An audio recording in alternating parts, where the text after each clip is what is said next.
We've got some amazing comments, wonderful questions today. The main question is on recipes that are difficult to interpret. Thanks for joining us today on Questions and Answers with James Townsend and Son. Before I say anything else, I really want to reach out and thank everyone who commented on Tuesday's video, the one where I talked about being torn, about YouTube and living history. The comments were voluminous and profound and so very kind. So I really want to thank everyone. It was a lot of food for thought there and a ton of encouragement.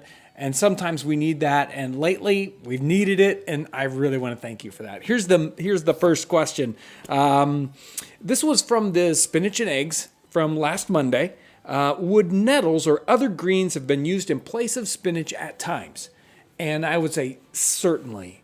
In these kinds of situations, substitutions are very common, and greens are one of those things you can commonly substitute very easily, have a very similar dish, cooked very similarly, but with real varying kinds of greens to put in here. And nettles are a real interesting idea about using those instead of spinach, especially in this kind of real springtime atmosphere that we're going to be having in a month or two when the nettles are going to be coming up. It'll be perfect time to try that one out. It sounds great. And make sure to check out the stinging nettles soup that we did. I'll make sure to put a link down in the description section. That is a great recipe. This one was from the torn video, and it is very interesting. He says, I'm very poor and struggle even to have internet. The way I learn is through visual means. I can't afford to do living history much except for some recipes or hairstyles.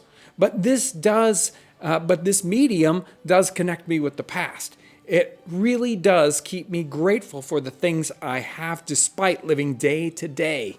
While I would love to do more, the videos are all I can do at this time. These videos teach me so much, and I appreciate them. Such a great comment and a great kind of question built in there, and I definitely want to comment on this.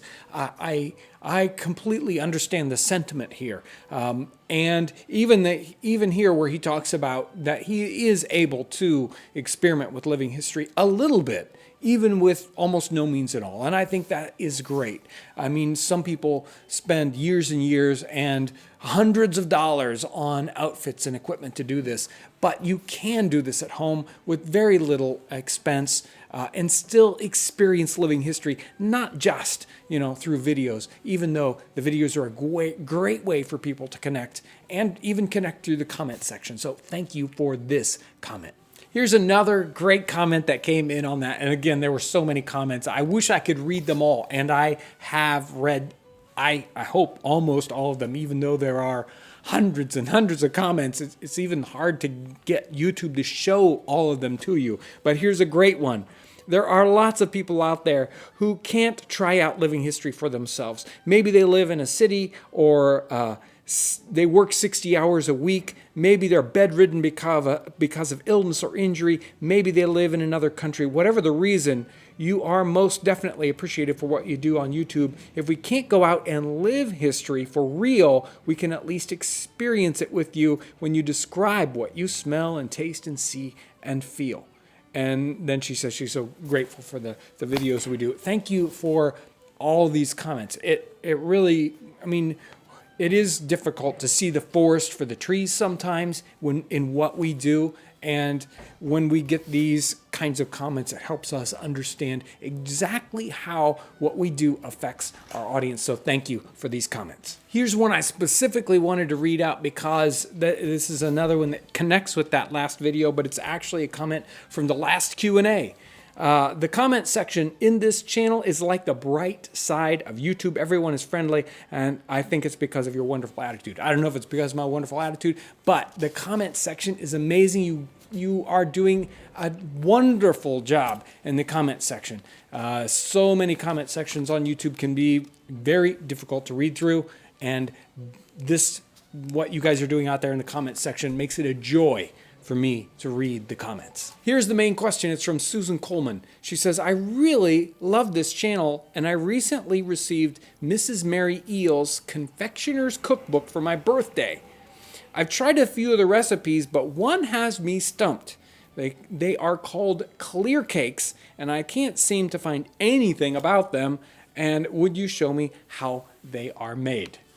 Well, I'm not the expert on clear cakes, but I know just a couple of weeks ago, Kevin was over on the other side of the office, and he kept talking to me about clear cakes and clear cakes. Come on in, Kevin.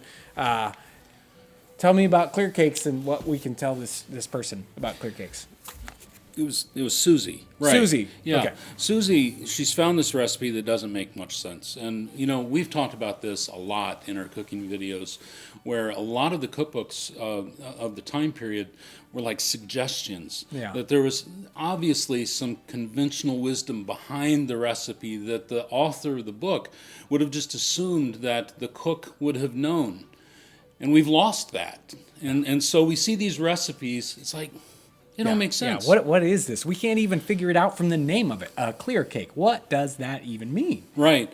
And so this is one of those recipes where you really need to do some cross-referencing. And we're more than likely, I'm excited about clear cakes. I've never made one. I'm eager to try this recipe, and most likely we'll have an upcoming episode on clear cakes. But in the research that I have done, I have found a recipe as early as 1742 by Mrs. Eels. I found recipes as late as 1910 for clear cakes, and they're remarkably very similar. And I'm just going to explain what they were. I won't go into the process of how they were made, at least in depth. But clear cakes started with a fruit, a high pectin fruit, plums, currants, apples. Right. There are a few recipes for, Mrs. Eels has one for pomegranate, which is low in pectin, but she subsidizes it with apples. Right. So it depends on a fruit that is high in pectin, and they extract the juice from the fruit. And then they add that to sugar that has been added with water, boiled down to a candy state. And that is typical of all of the clear cake recipes. Mm-hmm. You boil the sugar down to a syrup, to a candy state, and then you heat it back up with the juice to incorporate it. Then it's put in small glasses. Now, I picked up this glass on eBay. This is a jelly glass. And it talks about using jelly glasses in the recipe. Right. So they would have filled this up with this mixture, and then it would have been baked very, very slowly to basically dry it out. Separate it from the glass, and then stick it back in the oven. And that would last for maybe several days. And if they didn't have an oven that they wanted to keep firing, there's even a recommendation of putting it in the window so it dries out. So you have this really thick, sweet jelly. Right. So it's not like a hard candy, it's like a soft... I'm guessing that by the time you're done, it's similar to like a very firm gumdrop. Okay. And we're going to find out as we experiment with this. And Susie, I challenge you to experiment with this too, and get on Google Books, and you can do some searches where you can limit the time to like the 18th century, 1700s, and cross-reference these. And I might even we might even post some the references that I've found to these other cookbooks. Some of them are a lot more clearer than others, and altogether, I think there's a pretty clear picture as to how to produce clear cakes. Right, and we had the same kind of issue with like portable soup. Right. And so many other recipes where it might take you a couple of months to figure it out. It's like, well, I tried it, that didn't work. You read some more, you find another reference, and then all of a sudden you get a little bit more clarity, but still it isn't working, and you have to just keep going. So the tricky ones are like that. Great. Thank you, Kevin. It was a great question. Thank you, Susie. Wonderful. Okay, here is the last question. This one's a quick one. John, is that your son? He's a beast with that hair. And this is from the Spinach and Eggs episode where the cameraman, Aaron, comes in. Can you answer this one for him? Hey, Dad. No, I'm not John's son. I'm a friend. I do all the editing. I do camera work, audio work. And no, John is not my dad. which is really sad. And here's Ryan here. Are you my son, Ryan? You're gonna have to get down. No. You're gonna, I'm not. No. he's not your my son. son either. And then finally, Kevin. Kevin's in here. Kevin, I'm not a son either. he's not my son either. Turns out that I don't have any sons. I have 3 daughters, no sons. I am the son. And James Townsend is my father, and that's why the company name is James Townsend and Son. Although he actually has 2 sons, Dan works in the shipping department. So I don't know. I don't understand the name of the company and everything. It's just, it is what it is. It's what we have to work with.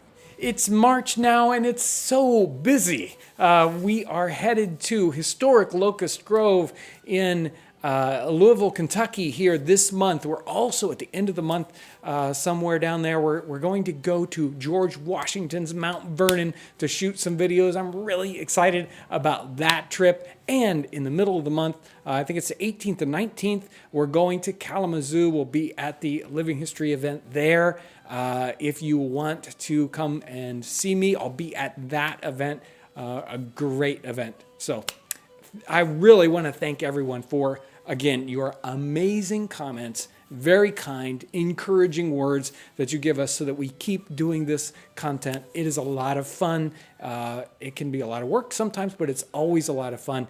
And it's really great to get all that feedback. So I want to thank you for all your amazing support for what we do, whether you support us on Patreon or you go to our website and you buy products, or you just support us here on YouTube by watching our videos or commenting, giving us thumbs up and sharing those videos. Thank you so much for watching.